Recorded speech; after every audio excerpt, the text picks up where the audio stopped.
Un plan cul, c'est comme une boîte de conserve, ça se recycle. Bonjour et bienvenue sur Art de Séduire TV. Je suis Selim, votre coach en séduction.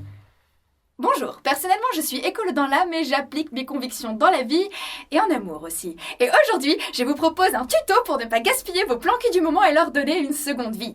Imaginons qu'Églantine et vous fassiez couette commune depuis 3 ou 4 mois. La date de péremption approche et vous n'avez pas envie de laisser le désir pourrir comme cette vieille salade qui traîne dans votre frigo et qui date du temps où vous vous étiez promis de consommer 5 fruits et légumes par jour. Dans le cadre d'un plan cul, vous rencontrerez 3 configurations. La première, c'est le plan cul dont on ne peut rien faire parce qu'elle est amoureuse et pas vous. Pas de recyclage possible, poubelle uniquement. Dans ce cas précis, vous ferez état des symptômes suivants. Elle vous demande perpétuellement: Je suis quoi pour toi? Où ça va nous deux?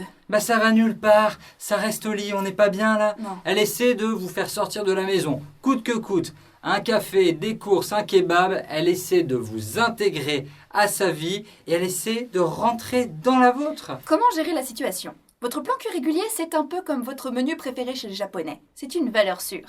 Et vous seriez tenté de la manipuler pour la garder le plus longtemps possible. Mauvaise idée. Elle est déjà périmée. Soyez gentleman, soyez adulte et libérez-la. Elle cherche autre chose et vous n'êtes pas capable de lui donner ce qu'elle recherche. La deuxième configuration, elle peut devenir une très bonne amie, une pote. En clair, elle est drôle et plutôt douée entre 4 murs et une couette. Vous partagez plus que du sexe, mais vous savez qu'une relation de couple est une mauvaise idée parce que vous ne vous correspondez pas tant que ça. Elle veut habiter à la Baule et élever des chèvres alors que vous voyez devenir le nouveau Bill Gates et que vous savez que c'est à la Silicon Valley que ça se passe. Vous pouvez la recycler en pote! Voir votre Big Woman où elle peut vous aider à aborder les filles et vous mettre en valeur auprès des filles que vous avez croisées en soirée. La troisième option, vous pouvez en faire votre vraie copine. Mais ça dépend si elle veut ou pas. Cette configuration est un peu plus compliquée. Commencez par vous interroger et vous demander: mais comment en êtes-vous arrivé là? Parce qu'on n'atterrit pas dans la configuration du plan cul par accident. Il y a forcément un des deux protagonistes, en l'occurrence elle, qui l'a bien voulu.